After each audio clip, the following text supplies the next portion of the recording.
We are back with the Healthy Scratches podcast on Vancouver hockey. I'm Nicholas Hauka here with Jacob Fraser up in the press box. Jake, busy show ahead of us. We spoke to Noah Strang of the Daily Hive, and it has been a tough week. Really a tough 2025 of Canucks hockey. Interesting week. There's the Oilers debacle on the weekend. Actually, a great game. A little bit of craziness at the end there.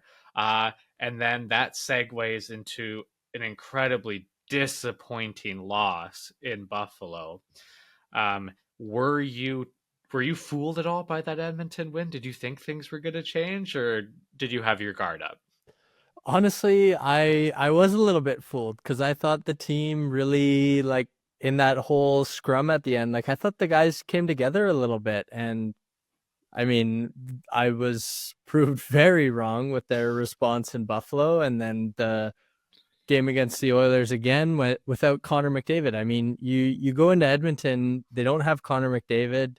You'd think that the team would play with a lot more heart, but they came out like it was a 10:30 Monday night beer league game, and everybody's got to work tomorrow morning. They don't want to play. Well, also, like Edmonton must have been just exhausted helping McDavid through that really difficult process. The guy gets a week and a half off. Oh my gosh. I hope he's okay. I hope his stick's okay after hitting Garland in the teeth. I don't know if it survived that. And poor Evan Bouchard. Myers just hit him in the face with everything he has, and no one's talking about it. If you look at Twitter right now, it's all, oh, McDavid, we need to protect our stars. What a weird situation. But yeah, as you said, Canucks not up for that one. We asked Noah a lot about what's going on right now, but I wanted to maybe just you and me really briefly here just touch on the Canucks core. Like, I don't know, I equate it to me and my dating life. Like, after three coaches or three girlfriends, you gotta take a look in the mirror and be like, am I the problem right now? Yeah, I mean, this team's doesn't have it. Like you talked about it last week, like they don't really have an identity. And watching that Edmonton game on Saturday or on Thursday, they don't they don't play with speed. They don't play. They want to build this big decor, a bunch of guys with a bunch of size, but all these guys do is take little minor penalties. They're not in there mixing it up. You look at Corey Perry having his way with Quinn Hughes there. Why isn't Vinny Desharnais going and stepping to Corey Perry instead of taking three minor penalties, which were total bullshit? Like it drives me nuts. This team just doesn't have an identity. They don't play a physical brand of hockey like Rick Tocchet wants, and they don't play with speed like it seems like management has talked about for so long. So yeah, I think it's time to kind of, I mean, rebuild is a big no in the Vancouver market. When that word gets brought up, a lot of fans go, "What the hell are you talking about?" But maybe another retool's in order here. Yeah, like I agree with you. I just don't think they have it right now. And the lack of effort on a consistent basis is unacceptable in the NHL, right? Like you're just there's so many issues with this group. Again, I hate the construction of the roster like you just said. The top 6 is very skillful and the bottom 6 minus Kiefer Sherwood and Dakota Joshua, there's no size there. Linus Karlsson getting into the lineup, like that doesn't do it for me. Like, what is that guy bringing to your bottom 6? There's a lack of puck pressure that there was last year, which is an effort thing, right? That's not a skill thing, and not having the defenseman to move the puck up ice really showcases how slow this forward group is. There's no speed there, so something needs to be done. We talked to Noah Strang of Daily Hive about what can be done with this roster, what's going on with the core, where do the Canucks go from here. He had some really good points to make, so we'll get you right to that interview. It was really good. Noah was very insightful as always. We're with Noah here. Noah, how you doing? Doing well, thanks. Thank you guys for having me on again. Well, no problem at all. Glad to have you. I'm glad you're doing well. Things in Canuckland are not so good right now. Can you speak to maybe, I know you're talking to the players a little bit. Can you maybe speak to the vibe in that locker room or just the players and staff right now? Like, what's going on there? Yeah, I wouldn't say that being in that locker room all the time that the vibes are all that high right now, and for good reason. There's not a lot of winning going on, and the losses that are happening seems like every game they find a new way to lose, and it's worse than the previous one. I mean, I think after the Buffalo loss, a lot of people are saying that they hit a new low. Then after the Edmonton loss, another new low. So it seems like it just keeps trending downwards. And I would say that, yeah, it's not very good energy in there right now. And of course, that can change quickly. I think the winning streak would do wonders for this team and their confidence. But as it stands right now, the vibes are not good. Speaking to the vibes, and kind of with the play on the ice, they don't seem to be playing together at all. And when they're playing, there's not a lot of energy. Do you think that this group is completely checked out at this point, or do you think they're just having a tough time and just can't get it together? I think it's a difficult question to answer. It's a good question, but it's a difficult question to answer. I mean, like, I think even Talkett is still searching for the answer to that question, right? Last night after the game against the Oilers, he said, I think it's like 5 or 6 guys who just look exhausted. And why would you be exhausted at this point in the season for a game like that against Edmonton? I mean, we're probably the Canucks' biggest rival right now. We saw the game before that, all the fireworks at the end there. And then last night, the Canucks come out and they look dead in the water, and guys aren't skating, and there's no energy. So yeah, I think maybe there is a little bit of a sense, like with all the noise that's gone on around this team as of late, like waiting for something to happen, waiting for some kind of change to be made. And even you're getting players now over the past couple of weeks alluding to some of the outside noise and saying that, it's adversity that they have to play through. So I think it's difficult circumstances, but yeah, you're right. There isn't a lot of energy, and finding a way to get that energy is going to be key to get this team back on track. You talk about like the team needing to go on a win streak here. Like, what they're 3 points out of a playoff spot right now, out of the second wild card spot behind Calgary. What do you think the ceiling of this team right now, as it's constructed, is for this season? Well, I think that confidence can change a lot of things in this league. And this Canucks team, I believe, hasn't put together back to back wins since December 1st now, which is almost 2 months. And that's quite concerning. I think, of course, it's easy to say in hypotheticals, but if they can find a way to put together a couple wins and get some of that mojo back. I mean, you look at last year, it's not that different of a team. I mean, obviously, there's some key pieces missing, some new faces as well, but even if their ceiling isn't as good as it was last year, still a playoff team for sure if things go right for this group. And so we'll see if they can figure it out. But with each passing game, the confidence that they can do that going down and down and down. What do you think the team needs to boost up that confidence? Like, could a big win tomorrow night, say against the one of the hottest teams of the league, the Washington Capitals, be that boost, or do they need to kind of shake things up with the roster? Like, how do you think they get that boost of confidence within the locker room? Yeah, I wish I could say that I think that like a big win over the Capitals would provide that boost, but I mean, this team's played some good hockey games over the past couple weeks. Like we saw the win over the Oilers at home, the shutout victory over the Maple Leafs, even the 2-1 loss to the Washington Capitals. The Canucks played pretty well there against one of the NHL's best teams. And coming out of those performances, you'd hope that they kind of start some momentum, but that hasn't been the case. I mean, they get followed up by these absolute dud performances. So I can't say that I think like even if they do win tomorrow and it's this great feel good moment, that's going to carry forward and lead to like this great stuff. I mean, at this point, yeah, I mean, a roster shakeup would be what this team needs, but I think it's also difficult to make that move right now and make the team better for this season. So you're kind of in this catch 22, like no great options moving forward. I mean, you either hope they figure it out or you try to make a trade and kind of hoping that maybe like getting rid of someone actually makes you better. So it's a difficult spot to be in. And that's just how I see it, I guess, at this point. Noah, is this core the problem right now? Like they're on their third coach. There's a lot of people online blaming Talkett, and I saw you kind of retort that on your account. At some point, you've had 3 shots. Now this isn't working. You've had different personality of coaches. People are asking for a fourth different coach. At what point is it the core's fault that they just can't figure this out? Yeah, I mean, I I see, like you said, I see a lot of people online that are quick to blame Rick Tocchet for different issues going on with the Canucks, and I don't think that's the right place to point fingers. I mean, there's enough blame to go around for everyone in this organization right now and how they're playing. But when you look at the big picture, I don't think these struggles come down to coaching. I think, like you said, there are some problems with this core, and there's other problems in like the roster construction around them. I mean, like I said earlier, like last year, this core showed that can be competitive in the right situation with the right pieces around it. And this year, they don't have that, and things are going their way, and it's kind of falling off the the rails. I think that the margins in this league are so small and so little between like this big middle pack of teams.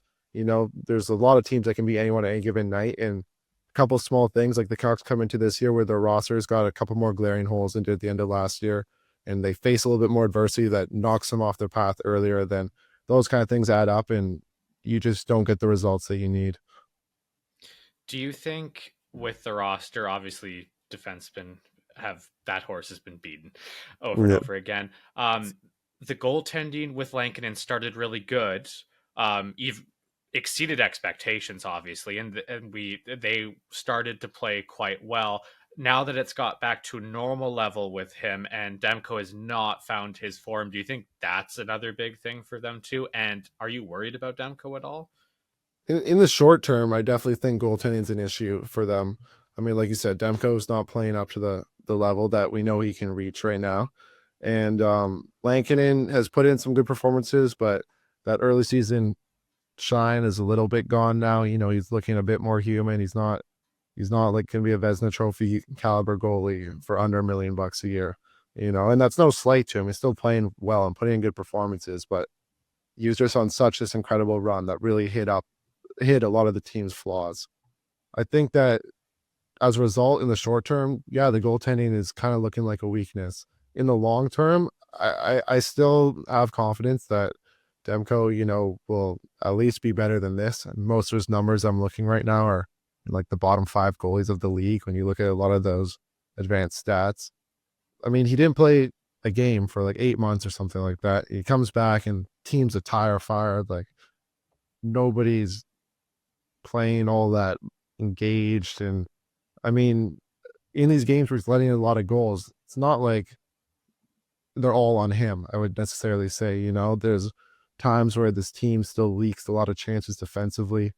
And so I think in the short term, if you're really looking at this season and making the playoffs, you have to be a little bit concerned about the goaltending. But in the long term, you hope that at least with Demko there, you have next year with his contract too, that you get a better read on what he might look like fully healthy. Yeah, talking about Demko and Lankinen, there's been some reports recently that Lankinen and the Canucks organization are getting somewhat closer on a contract extension. Do you think the Canucks should extend Lankinen, or should they potentially try to get another asset, maybe a third line defenseman or something for him closer to the deadline, where from a team that say needs goaltending, like even an Edmonton comes to mind.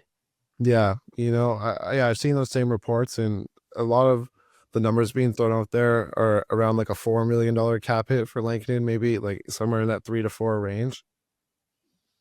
In my view, I'm about ready to like punt on this season and call it. And so I think, yeah, why not trade Lankinen? I know that they want to have a solid goalie going into next year and going into the future with just the way that Demko's kind of returned from this injury. They understand that want, but I think Lankinen's starting to look a lot more human, like I said. And over the full season, when it's done, I'm sure his numbers will look good, but I don't think they're going to be incredibly, incredibly stellar. Even now, I mean, his save percentage is solid, but I don't think it's above like a 910 or anything. You know, he's like kind of low nines, which is again good for a guy making 875,000. But I don't think there's any need to commit like $4 million at multiple years on a player that you're kind of judging off a half season sample size at this point.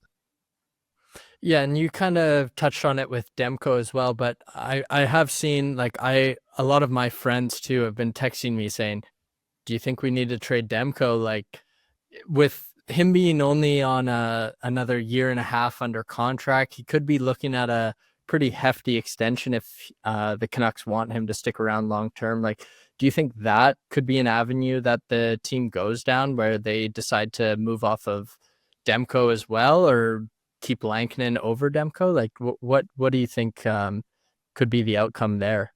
For sure. I think just like the whole Demko negotiations over the next like 16 months or whatever it is here, going to be really interesting because he's a very hard player to evaluate at this point. Like he's had very high highs, but also these injuries, and this last injury, pretty unique, very weird. And his recovery from it hasn't gone all that well. Took a long time, and now coming back, he's shaky. So I think it's going to be interesting for both sides to try to find a contract. I don't think there's any way at this point right now that you can say that Demko like deserves one of those 8x8 deals that all those top goalies are getting. And if he thinks he doesn't, he can find a team that's willing to give it to him, then that's good. And that's great for him. But I'd be wary of signing that if you're the Canucks. And I think that then if you start to think about trading Demko, kind of run into some of the same things. Like, how do you evaluate this player? How do other teams evaluate him? Which maybe works on your favor. Maybe someone still that really does want to take like a shot on a player like Demko with his pedigree. So then that could be an avenue that you explore, but it's difficult to talk when he's such like a asset that has so many question marks around him. Speaking of 8x8, that's kind of what people are charting or projecting Brock Besser to get signed at. If it looks like the Canucks window might be closed, do you trade Brock right now? Do you sign him for that number? I think I've gone back and forth on this like 100 different times at this point. I mean,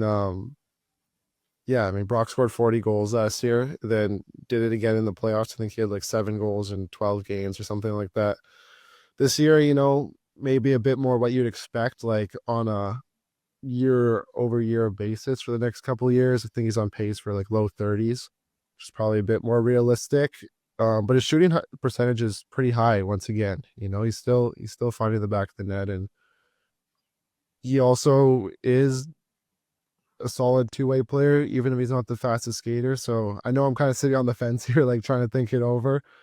But at the end of the day, I think I would explore a trade if you can get a solid asset in return. I mean, people in Vancouver might be very upset, but when we look at what we were just talking about, like the Avalanche has traded Mikko Rantanen. Good teams aren't afraid to make moves to get better. It doesn't matter who the player is or how good the player is or how long the player's been in town or how well he's liked. And I know those are all things in Besser's favor, but if you want to make a Stanley Cup contending team, you have to make hard decisions. And I don't think committing like 8 years to Besser at this point, you got a lot of his best years in Vancouver. You already got them. So that's great. Speaking of the Rantanen trade to Carolina, with that move happening, does the JT Miller trade have to happen in New York if it's going to happen this year? Yeah, it's been like obviously a hectic week with a lot of the JT Miller news coming out. Seems like there's something new every day. And I saw some reports that like New York and Carolina were really the only two serious players at that point, and it seems like Carolina got their forward now. So it is looking more and more like it's going to have to be New York or nothing. But I'm also of the opinion that if you can make it to the summertime and you can withstand a couple of months of watching whatever we're watching right now on the ice, which I know is not fun for anyone, it might be slightly smarter. You might be able to work with more teams during the summertime.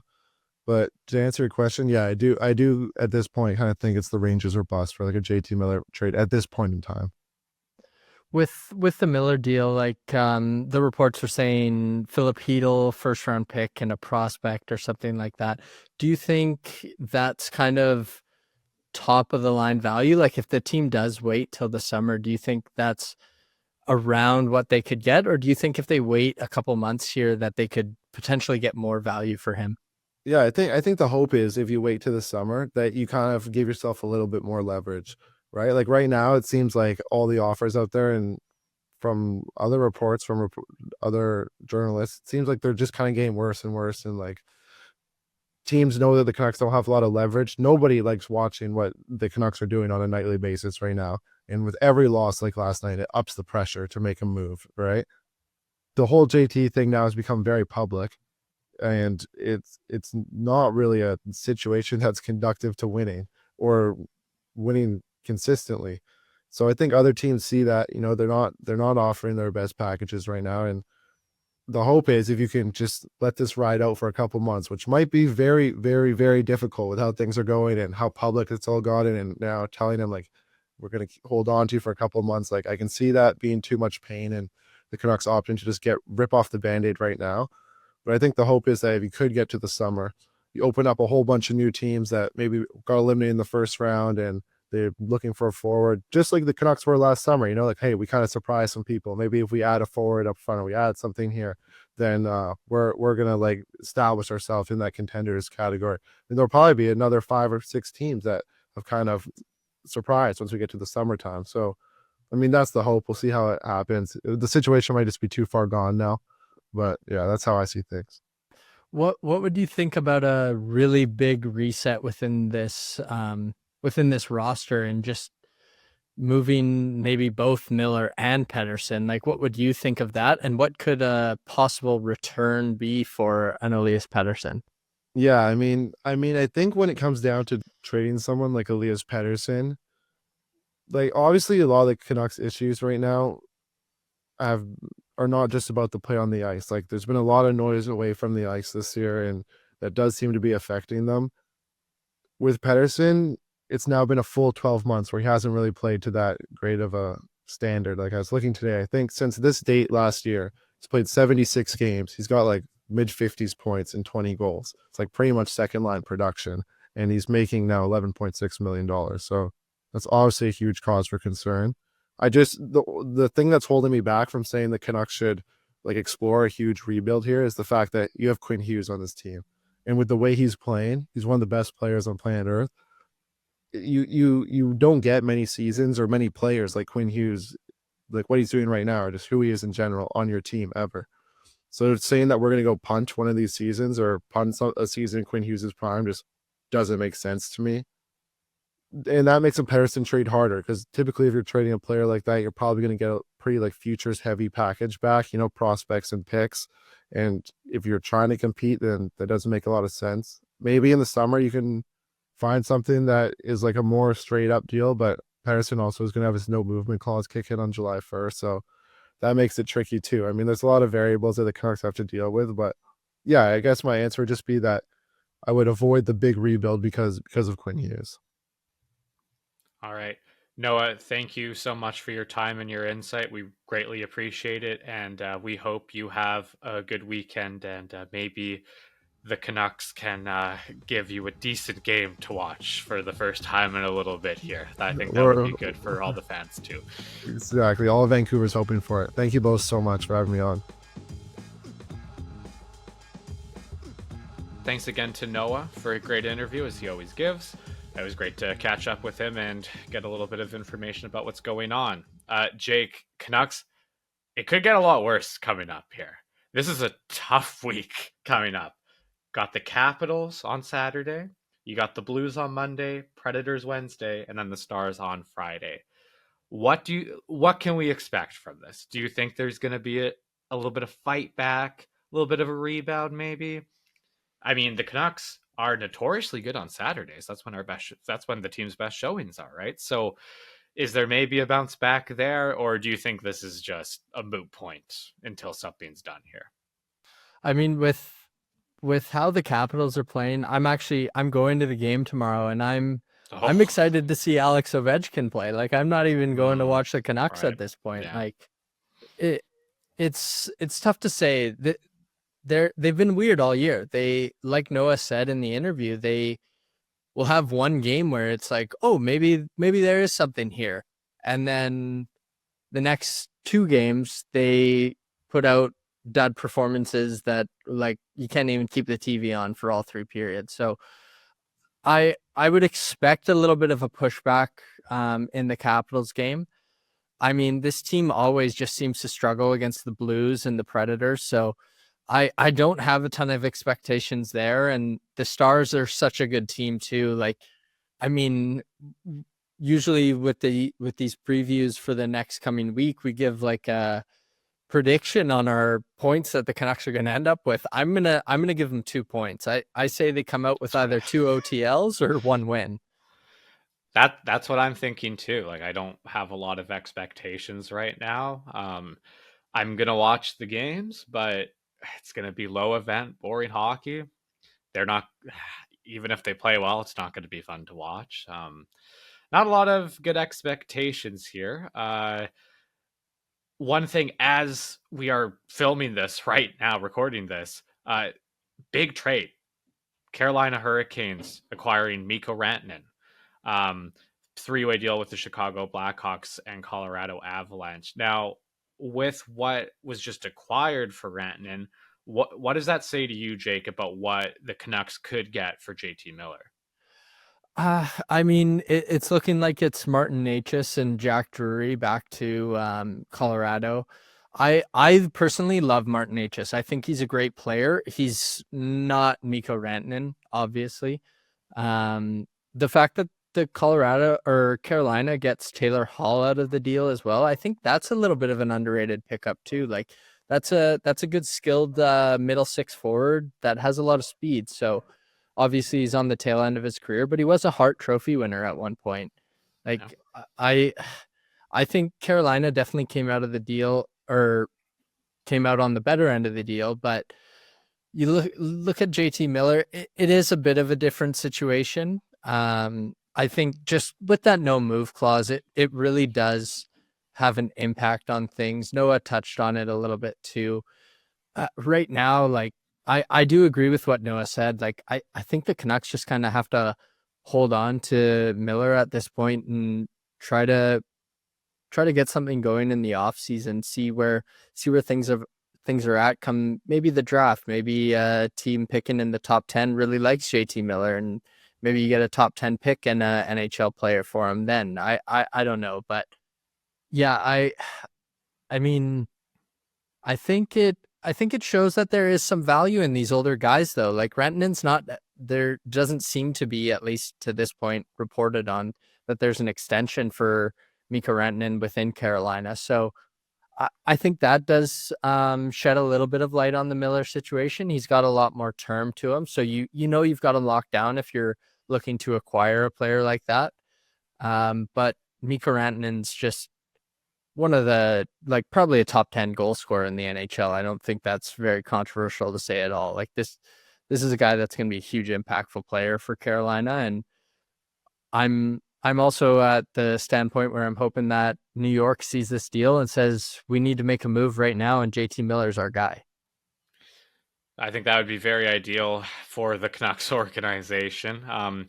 We will see what happens this week. Let's see if there's finally a deal. We've been previewing this for about 3 to 4 shows now. We're saying, oh, are the Canucks going to bring in a defenseman?